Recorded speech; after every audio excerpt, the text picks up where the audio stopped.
Hello, good afternoon again. Please, if you are for the talk on building full stack data applications, just come forward, okay? Come forward so we can get started. All right? Good afternoon, everybody. Good afternoon. Hello. Hello. Are you guys here? Okay. Hi, good afternoon. My name is Ogbonda Chiziaruhoma. I know a lot of people have issues with the name, but just Chizi for short. So I am a senior mobile developer at Unbox. Unbox is a privacy-focused Web3 startup that's based in Berlin. So I'm also a Flutter GDE for mostly Flutter and that. That's like a good developer expert. So, okay, I think we can start with the slides. Okay, yeah, so this is like me. Let me go to the main topic. Okay, so the topic we are having today is essentially building full stack applications with Dart. I don't know how many people know about that. How many people know about that here? So it seems like everybody knows about that.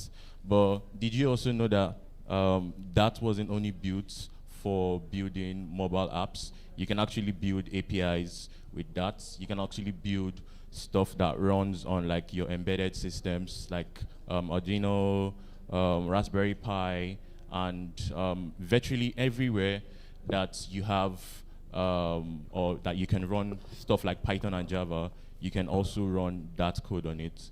The problem most times is that you just need to either have like in-depth technical knowledge on how to go about that, or you need to essentially just read up on that. But the major reason why many people don't know about it is because up till recently, that has mostly been pushed by the Flutter team. So every time you see that, you're only seeing it in light of it being like the programming language that people that write or build cross-platform applications with Flutter use. But you can actually use that standalone without ever having to like touch like a Flutter code. So I'll be diving into this now. For those of us that don't know what Dart is, Dart essentially is a cross-platform efficient programming language. It was introduced in 2011, I think, by the team at Google. Essentially, their idea was that they no longer wanted to depend on, I think, Java and JavaScript for some of the things they wanted to build in-house. So they decided to like build their own programming language, essentially, and like build tools around it to support all the environments that they would ever need to target, which cut across the web, cut across mobile, cut across embedded systems, and essentially they were able to achieve that.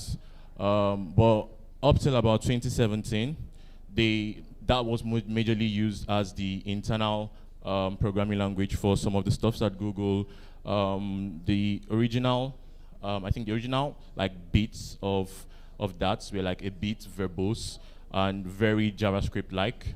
So that is the reason why that today looks a lot like JavaScript, because the major idea or essentially the key stuffs were taken from multiple programming languages, but especially from JavaScript. I think I'd also like to mention that also is like supports both ahead of time compilation and just in time compilation. For those of us that understand what that means, essentially ahead of time compilation is that has the ability to be compiled ahead of time and like run predefined functions, and also has the ability to run code in real time that is just in time, essentially. So it can both be used for mobile, desktop, cross-platform, command line, anywhere you want to put it, it would definitely run there. So let me get to the next slide. So the idea behind full stack Dart is essentially like what I said.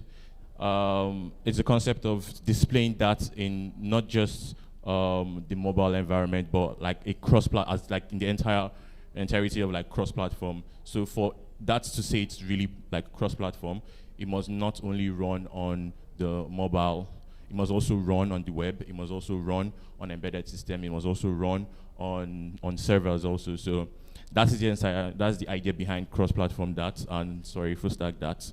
So essentially, like in the context of like full stack development, that allows developers to write code both for the UI and also for the server. So with the ability that gives us, we can not just build mobile apps, but we can also build APIs with that to support and directly provide data to our mobile apps. So we're not just like, oh, we're going to use like just Flutter for the mobile app, or we're going to use whatever framework that's built on top of that for the mobile app. But we can also say, oh, we can build our backend in that. We can like communicate with our database in that also. And that essentially is what full stack that opens up to us. It opens up the possibility for us to learn and understand that, oh, that is not just like for front end only. There's actually the back end bits that you can actually use that instead of maybe JavaScript, instead of Go, instead of Rust. And that also has very good performance on the back end, but it has like very little, popularity because of the notion that it's mostly for front end. So that's the thing.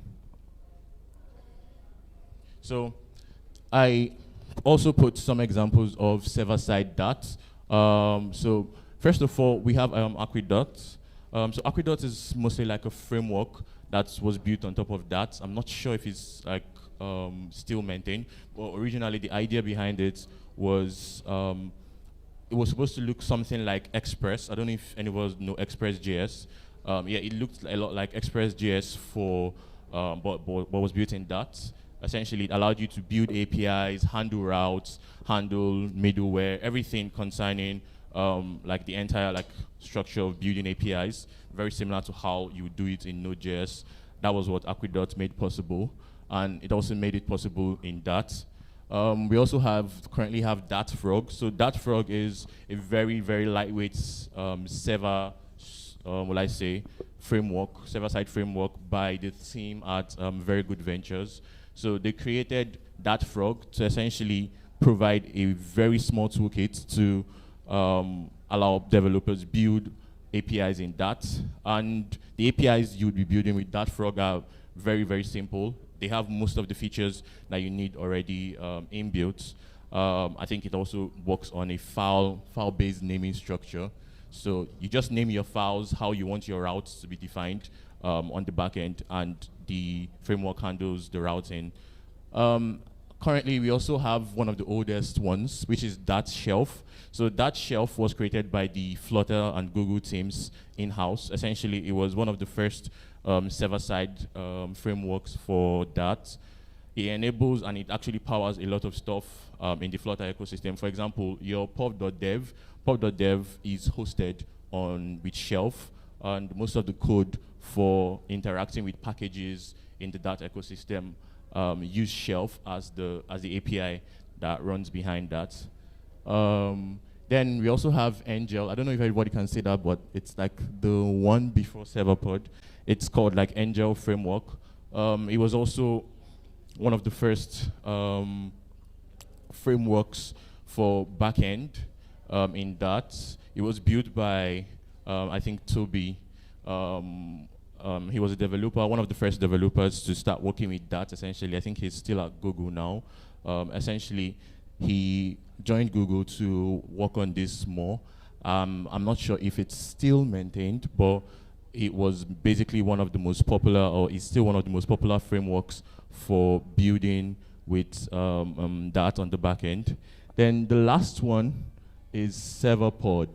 So Serverpod is essentially what my talk is focused on today, because Serverpod allows you to automatically generate both the code for your API, both the code for the client, and both the code for the UI, that's the front end, with like one line of code. So Serverpod essentially is a complete framework for full stack development in that. So it gives you the front end, it gives you the back end, it gives you access to communicate with the database. So it has all these layers already inbuilt. And essentially all you just need to do is to install the CLI tool and then generate the framework or generate the project, and then you define how you want to handle your routes. You define how you want to communicate with your database. It can be hosted on different platforms also. So I'm going to talk about those platforms in a bit. So before I talk about that, let me just quickly drop on the client side. I think many of us are already very familiar with Flutter, right? Yeah, so Flutter essentially is the client side for that. Essentially, it's the part that we all see and we all love, the part that essentially powers the entire UI, the entire canvas, everything that Flutter does in real time. So that essentially is the client side that. So client side that not only handles Flutter, it also comprises of CLI tools that might have been built in that, and some other minor frameworks that are not Flutter but also still like run and like show UI. So that's it mostly for the front end. So yeah, I should definitely dive into Serverpod now. So essentially, Serverpod is an open source framework. It was launched late 2019, I think, or 2020. Then it like spent a lot of time in beta. It's currently is on their first version, and the team at Serverpod, what the goal is essentially to create, or what the goal was to create a framework that essentially made it possible to not only build mobile applications, but also build APIs and also build clients for those APIs in that. Essentially, its main job is just to provide a full stack 360 degrees overview on like the entirety of that project. So once you start building a project with Serverpod, you can just decide to use that for everything from the back end to the front end down to the UI. Everything will be essentially written in that. You would have some bits that you would need to write in SQL, because essentially Serverpod uses PostgreSQL to handle database queries. So with Serverpod, you can directly communicate with your relational database, but if you choose to go with any other database, you can also like swap that out and integrate that into your project.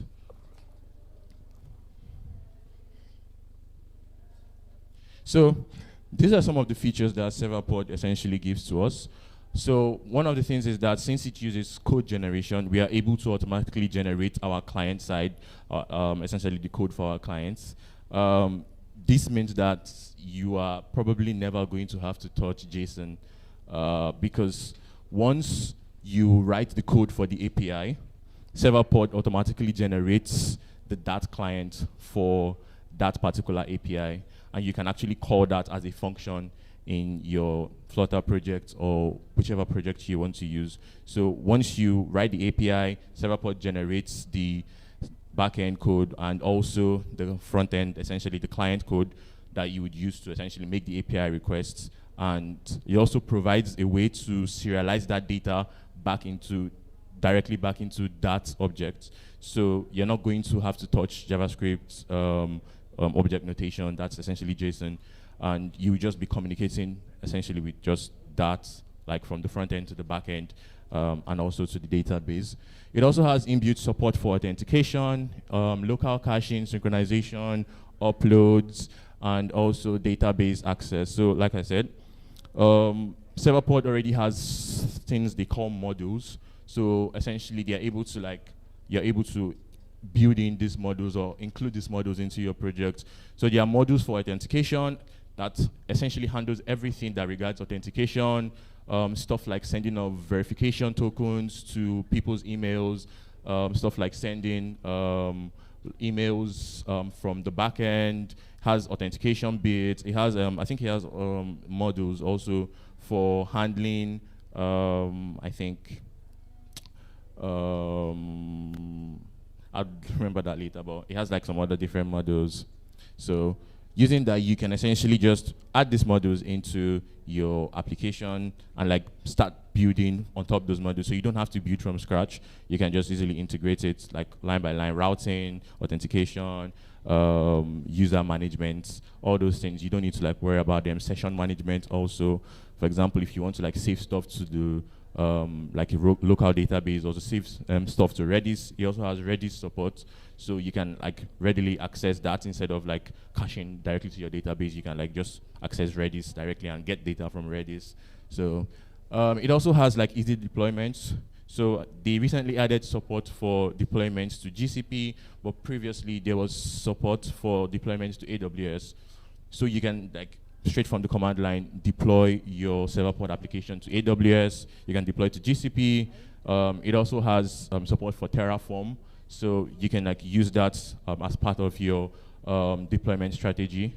So I think essentially there's also support ongoing for deploying to different other places, just apart from like GCP and AWS. So definitely in the future, anywhere you would want to host it, you can definitely host your Serverpod application.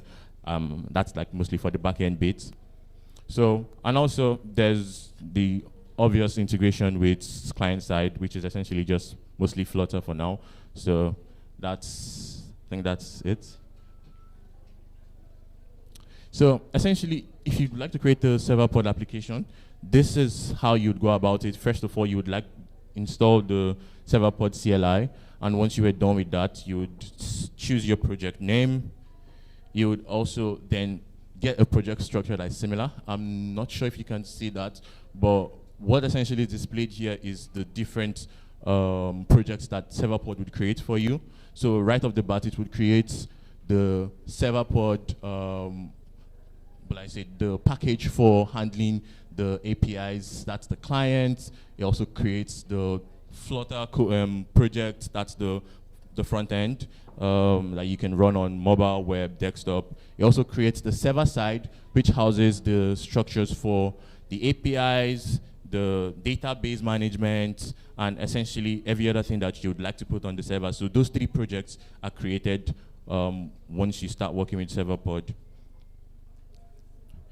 So essentially, this is how like Serverpod code looks. I'm not sure if you can also see that because it's like in dark mode.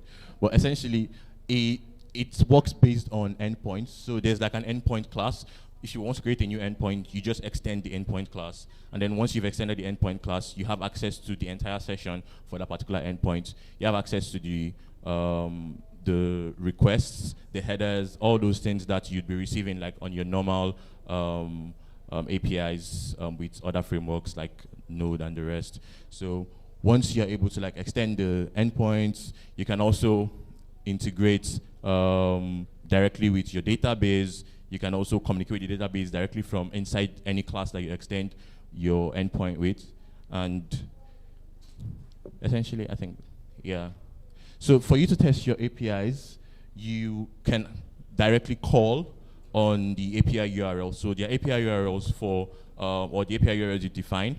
But most of the time, you would not need to communicate with the API URLs because Serverpod was meant mostly to be interacted with that at the front end. So when you generate your APIs with Serverpod, you would most likely just get that client, and that client would just be like a class that has all the methods for all the APIs already predefined, and you would just call them, and it would respond with a that class that has the objects of everything you have defined already on the backend as the response to that particular API. So you would not need to write or build any class for your models. You don't need to like do any model classes, nothing. Just like create the API, generate the client, communicate with the client on the front end in that.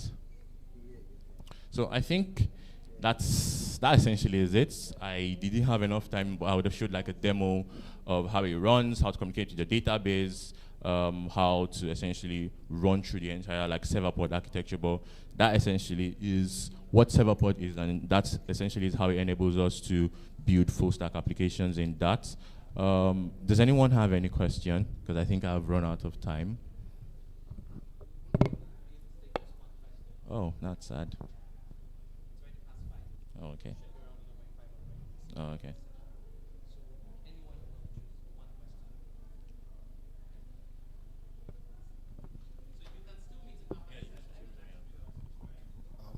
Hi, my name is David, by the way. Let me keep my questions simple and short. What was the processes to start learning that full stack? Was like this is for beginners, this for intermediate, this for advanced? What's the tree to start learning from? So essentially, Serverpod is, I think, would be intermediate because for you to be choosing Serverpod, which means that you already have experience in writing code for backend and you also already have experience for writing for front end. So essentially, it's doing full stack. That's both at the same time. So you're writing both backend, writing front end at the same time. So that essentially is it. Yeah, there are resources. Like the Serverpod documentation is there, serverpod.dev. So once you get there, there are like YouTube tutorials on how to get started, how to like essentially work with it. It has like a very detailed documentation with examples all through. Yeah. So thank you so much. So your Twitter handle so they can follow you and either they ask a question through there. So Chiziaruhoma. Yeah, so it's Chiziaruhoma. So just like at Chiziaruhoma on Twitter. That's it. So thank you everyone actually. Thank you very much.